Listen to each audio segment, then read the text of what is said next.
Okay, தலைவர்கள் மட்டத்தில் மட்டுமல்ல, தொண்டர்கள் மட்டத்திலும் ஒரு ஸ்பிளிட் இருக்கு. அந்த ஸ்பிளிட் ஒருங்கிணைப்புங்கிறது எல்லாரும் தொண்டர்கள் தலைவர்கள்னு எல்லாரும் ஒருங்கிணைறது தான். அதற்கு திரு எடப்பாடி பழனிசாமி தடையாக இருக்கிறாரா? இல்ல, தடையாக இருக்கிறார் அப்படின்னு சொன்னா உங்களுக்கு நீங்களே தடையா இருக்கிறீங்க.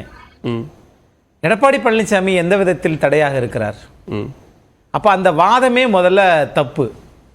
இவங்களை பொறுத்தளவில் நீ ஒன்று சண்டை போட்டு போட்டியில் வெற்றி பெற்று இது எங்கள் இயக்கம், எங்களுக்குத்தான் செல்வாக்கு இருக்கு, 75 மாவட்ட கழக செயலாளர்களும் 62 சட்டமன்ற உறுப்பினர்களும் எடப்பாடி பழனிசாமி ஒருவரை தவிர 61 சட்டமன்ற உறுப்பினர் எங்ககிட்ட வந்துட்டாங்க அப்படின்னு சொல்லி ஏதாவது செயல்பாடுகளில் நீங்க இறங்கினா பரவாயில்ல. அதிமுக ஆட்சி பொறுப்புக்கு வரணும்னா அதிமுக ஒருங்கிணைணும்னு சசிகலா சொல்றாங்க.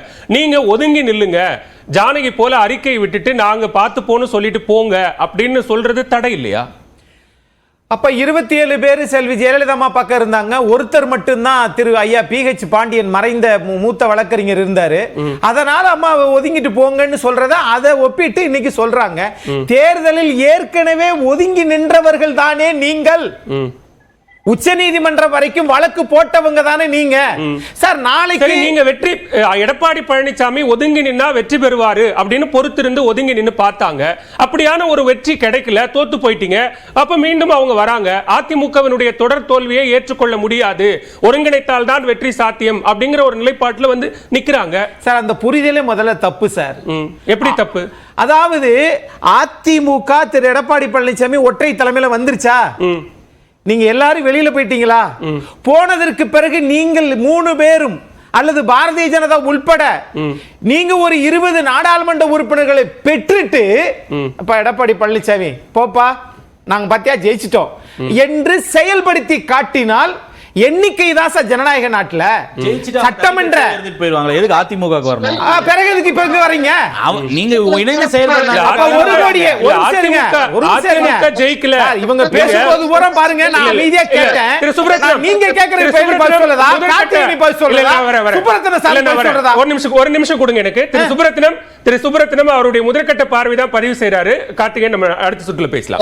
இங்க கேள்வி நேரடியானதுதான். இங்க தோல்வி அப்படிங்கிற ஒண்ணு வந்தது. இதற்கு முன்னாடி ஏற்பட்ட தோல்விகளுக்கெல்லாம் பாஜக இருந்தது கூட இருந்ததுதான் அந்த தோல்விக்கு காரணம்ங்கிறத வெளிப்படையா சொல்லியாச்சு. பாஜகவையும் விட்டு வெளியில வந்தாச்சு. நீங்க அதிமுகவுக்கு துரோகம் இழைத்தவர்கள் அப்படின்னு சொன்னவங்களும் அதிமுக கூட இல்ல. அப்படின்னா வெற்றி உங்களுக்கு தானே சாத்தியமா இருக்கணும். ஏன் ஆகல? சரி, ஏன் ஆகல அப்படின்னா தமிழ்நாட்டில் திமுகவுக்கு அடுத்த வாக்குகள் எடுத்தது யாரு? சரிவு உண்மைதான், நான் ஒத்துக்கிறல, தூக்கி தலையில சுமக்கல. ஆனால் அதே நேரத்தில் 1,57,000 வாக்குகளை நீங்கள் 3 பேரும் கட்சியில எங்களுக்கு தலைமை நாங்க தான் அப்படின்னு சொல்றீங்களே, நீங்கள் எத்தனை சதவீத வாக்குகள் அல்லது எத்தனை கோடி வாக்குகள், லட்ச வாக்குகள் நீங்க எடுத்தீங்கன்னு கேட்கிறேன். அதிமுக டெபாசிட் இழக்க வச்ச இடத்துல எல்லாம் 2வது இடத்துக்கு பாரதிய ஜனதா போயிருச்சு அப்படின்னு ரொம்ப பெருமையா பாஜக சொல்லுது. அதை பார்க்க வேண்டிய அவசியம் இல்லையா? பாஜக ஒரு கட்சியே இல்ல சார் தமிழ்நாட்டை பொறுத்தளவில். சார், டெல்லியிலேயே சார் அதிமுகவை பின்னுக்கு தள்ளி 2வது இடத்துக்கு வந்த கட்சி நீங்க கட்சியே இல்ல அப்படின்னு டிக்ளேர் பண்றீங்க. பின்னுக்கு தள்ளுது, முன்னுக்கு தள்ளுது, சைடுல தள்ளுதெல்லாம் கிடையாது. நீங்க சொன்னது என்ன சொன்னீங்க?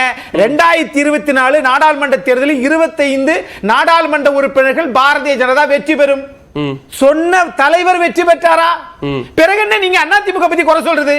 அதிமுக இன்றைக்கு சரிவை சந்தித்திருக்கிறது. அதற்காக தலைமையை இழக்க வேண்டும், நாங்கள் தான் தலைமை என்று நீங்கள் வருவது, அதத்தான் உங்க பார்வை எப்படி தெரியுமா இருக்குது? மாளிகையில் இருந்தே மக்களை பார்த்தே பழக்கப்பட்டவர்கள். ஒவ்வொரு தேர்தல் தோல்விக்கும் ஒவ்வொரு காரணம் சொல்லப்பட்டது. ஒரு தேர்தல் தோல்விக்கு ஓ பன்னீர்செல்வம் கூட இருந்தாரு, முடிவெடுப்பதில் சிக்கல் இருந்தது, அவர் இடையூறா இருந்தாரு, அது தோல்விக்கு காரணம்னு சொல்லப்பட்டது.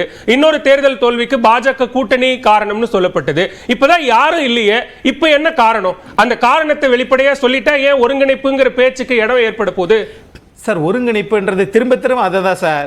ஒன்னு நின்று வெற்றி பெறுங்க அல்லது வழக்கின் மூலம் வெற்றி பெற்று பா அமிக்கஸ் குரியா அப்பாயிண்ட் பண்ணி அல்லது அட்வொகேட் கமிஷன் போட்டு அவங்களுக்கு தான் பெரும்பான்மை இருக்கு அதனால வெளியேறுங்கன்னு சொல்லுங்க.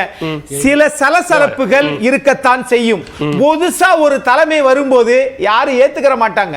காலப்போக்கில் 75 சட்டமன்ற உறுப்பினர்களை 10 வருஷம் ஆளுங்கட்சி அண்ணா திமுக தோக்கல. திரும்ப திரும்ப சொல்லுகிறேன், மக்கள் மனதில் அண்ணா திமுக தோற்கவே இல்லை. அது தோற்க போற கட்சியும் இல்லை. தலைவர்களுக்கு இருக்கக்கூடிய தன்முனைப்பு என்று சொல்லக்கூடிய ஈகோ, நான் பெரியாளா நீ பெரியாளா, உழைக்காமலே ஒரு பதவிக்கு வரணும்னு நினைச்சா அப்ப உழைச்ச எடப்பாடி விட்டு கொடுத்துட்டு போயிடுவாங்க. தன்முனைப்பு யாருக்கு இருக்கு? ஓபிஎஸ் இருக்கா, இபிஎஸ் இருக்கா? யாருக்கு இருக்கு அந்த தன்முனைப்பு? பார்க்கிற மக்களுக்கு, ஊடகங்களுக்கு எல்லாத்துக்கும் தெரியும். இல்ல உழைக்காமலேயே சார் அதான் கேட்கல. உங்களுக்கு ஒரு தயக்கம் இருக்குன்னா அப்ப ஒரு தயக்கமும் இல்லை. அப்ப அதான் சொல்றேன், கேஸ் யார் மேல போட்டீங்க? எந்த தியாகத்தையும் செய்ய தயார் அப்படின்னு ஓ பன்னீர்செல்வம் சொல்றாரு. அதிமுக ஒருங்கிணைனும் அப்பதான் வெற்றி சாத்தியம்னு சசிகலா சொல்றாங்க. நீங்க யாரும் இல்லாம வெற்றி சாத்தியம்னு சொன்ன எடப்பாடி பழனிசாமி குறைந்தபட்ச வெற்றியை வெளிக்காட்டி இருக்கணுமா இல்லையா? அது மட்டும் சொல்லுங்க சார். ஒரே குறிக்கோள்ல குதிரைக்கு கடிவாளம் போட்டது மாதிரி ஒரே குறிக்கோள்ல இருக்கிற யாராக இருந்தாலும் வெற்றி பெறுவார்கள். நீங்க ஜெயலலிதா அம்மா இதுல போய் அந்த சமாதியில போய் இல்ல வேண்டாம் அப்படின்னு அன்னைக்கு யார சொன்னீங்க? அதே மாதிரி அந்த அம்மா நீங்க தான் முதலமைச்சரா இருந்தீங்க. இல்ல இவங்களுக்கு வந்து மரணத்தில் மர்மம் இருக்கிறது, நீங்க தான் முதலமைச்சர் சொன்னது நீங்க தான். பாரதிய ஜனதாவோடு நீங்க வெளியேறிட்டாங்க, நீங்க பாஜகவுக்கு ஆதரவா இருந்தீங்க. அப்ப இவ்வளவு பண்ணிட்டு இன்னைக்கு வந்து உங்களால அவரை வந்து ஏத்துக்கிற முடியலன்னு சொன்னா காலம் அதற்கு மருந்தும் பாடமும் உங்களுக்கு புகட்டும். சரி, ஓகே, பேசலாம். திரு தனியரசு, இங்க அமமுகங்கிற பெயர்ல தனி கட்சி ஆரம்பிச்சாச்சு. தேர்தல் அரசியல்ல ஈடுபட்டு ஏன் தேசிய ஜனநாயக கூட்டணியோடு இணைந்து பயணித்துக் கொண்டிருக்கக்கூடிய டிடிவி தினகரன் ஏன் தொடர்ச்சியா அதிமுக இணைப்பை பற்றியே சிந்தித்துக் கொண்டிருக்கிறார் என்கிற கேள்வி எழுது. இல்லையா, அமமுக தோற்றத்தினுடைய நோக்கம் அண்ணா திராவிட முன்னேற்ற கழகத்தின் தொண்டர்களை அல்லது அண்ணா திராவிட முன்னேற்ற கழகத்தை எடப்பாடியிடமிருந்து மீட்பது. அதனால அந்த கட்சியினுடைய நோக்கமே, துவக்கியதனுடைய காரணமே எடப்பாடியின் பிடியிலிருந்து அதிமுகவை மீட்பது. ஆகவே அந்த நோக்கத்தை நிறைவு செய்கிற வரை அது தொடருங்கிறது அவருடைய வாதமா இருக்கு. அதுதான் நேற்று தேனியில மாவட்ட செயலாளர் கூட்டத்திலையும் அந்த கருத்தை மீண்டும் பதிவு செய்திருக்கிறார். குறிப்பா இப்ப நீங்க அண்ணா திராவிட முன்னேற்ற கழகத்தினுடைய வீழ்ச்சிக்கு எடப்பாடியுடைய பிடிவாதம் தான் காரணம் அப்படிங்கிறது நம்ம கைப்புண்ணுக்கு கண்ணாடி தேவையில்லை. அது தமிழ்நாட்டில் இருக்கிற ஒட்டுமொத்த 8 கோடி வாக்காளர் பெருமக்கள், பொதுமக்கள், வாக்காளர் பெருமக்கள், அதிமுகவுடைய 2 கோடிக்கு மேற்பட்டிருக்கிற தொண்டர்கள், சட்டமன்ற உறுப்பினர்கள், நாடாளுமன்ற உறுப்பினர், பொதுக்குழு உறுப்பினர் எல்லாத்துக்கும் தெரியும். ஆனாலும் இவர் ஆய்வு கூட்ட பெயரால ஒரு விமர்சனத்தை ஆய்வு கூட்டம் நடத்தல, ஒரு சுய பரிசோதனை, நிர்வாகிகளோட கருத்தை கேட்காம எடப்பாடி சர்வாதிகார போக்கோட இருக்கிறாருங்கிற விமர்சனத்திலிருந்து தன்னை விலக்கி வைத்துக் கொள்வதற்காக ஒரு கூட்டத்தை சடங்காக நடத்துகிறார். அதாவது இந்த கூட்டம் எதனால தோற்கம்ங்கிறது எல்லாத்துக்கும் தெரியும். நாளெல்லாம் நம்ம விவாதிக்கிறோம். அவங்க வந்து அண்ணா திராவிட முன்னேற்ற கழகத்துல போய் ரொம்ப பொறுப்பா எடப்பாடி கிட்ட 2ஆம் 3ஆம் வகுப்பு இப்படி ஒரு ஆய்வு கூட்டம் நடக்காம இருந்திருந்தாலும் அதுக்கு ஒரு கருத்து வந்திருக்கும்ல. இப்படி ஒரு பெரிய தோல்வியை பெரிய கட்சியான அதிமுக சந்திச்சிருக்கு, ஆனா தோல்வி குறித்து எதுவுமே பேசல அப்படிங்கிற ஒரு கருத்தை முன் வச்சிருப்பீங்கல்ல. இப்போ கூட்டம் நடத்தினா இந்த கூட்டம் சடங்குக்காக நடத்தப்படுதுங்கிறீங்க. ஒரு பெரிய கட்சி ஒரு பெரிய தோல்வியை சந்தித்து இருக்கிறார்கள். அந்த தோல்விக்கான காரணம் என்ன அப்படிங்கறத கூப்பிட்டு கேண்டிடேட் கிட்டையும் மாவட்ட செயலாளர்கிட்டையும் விரிவா 2 கட்டமா கிட்டத்தட்ட 15-20 நாட்கள் மாவட்ட வாரியாக இப்படியான ஒரு ஆய்வு கூட்டம் நடத்துறாங்க அப்படின்னா அது அடுத்த கட்டமா கட்சியை பலப்படுத்துறதுக்கு உதவாதா? ஆமாயா, இப்ப அந்த ஆய்வு கூட்டத்தில் பாருங்களேன், எல்லாரும் வரிசையா அமர வைக்கப்பட்டு ப்ரீ கேஜில எல்கேஜி யூகேஜி மாணவர்களை போல மாவட்ட செயலாளர்களையும் சட்டமன்ற நாடாளுமன்ற உறுப்பினர்களையும் அமர வச்சிருக்காங்க. அவங்க எல்லாம் கையை கட்டி வாயை பொத்தி அமைதியா உட்கார்ந்துட்டு 2 மணி நேரம் கழிச்சு எல்லாரும் வெளியே வந்துடுறாங்க. அதுக்கு பேரு ஆய்வு கூட்டம். அதிமுகவினுடைய தலைமையாக மறைந்த ஜெயலலிதா இருந்தப்ப எப்படி இருந்தாங்க ஐயா? அது நீங்க கிளம்பாக்கம் அந்த இதுல அவர் ஆய்வு கூட்டம் நடத்தி இது மாதிரி நிர்வாகிகளை எல்லாம் அப்பவே அம்மா வந்து சுப்ரத்தனுக்கு தெரியும் அந்த மண்டபம். அந்த கூட்டத்துல கேக்குறாங்க, உடனுக்குடனா பொறுப்பாளர்கள் இந்த மாவட்ட செயலாளர், இந்த ஒன்றிய செயலாளர் செயல்படலையுமா, இவங்கதான் இந்த கட்சி நம்முடைய தோல்விக்கு காரணம்னு சொன்னா அந்த கூட்டத்திலேயே அம்மா அந்த பொறுப்பாளர் எடுத்துட்டு வேற பொறுப்பாளரை அறிவிச்சாங்க.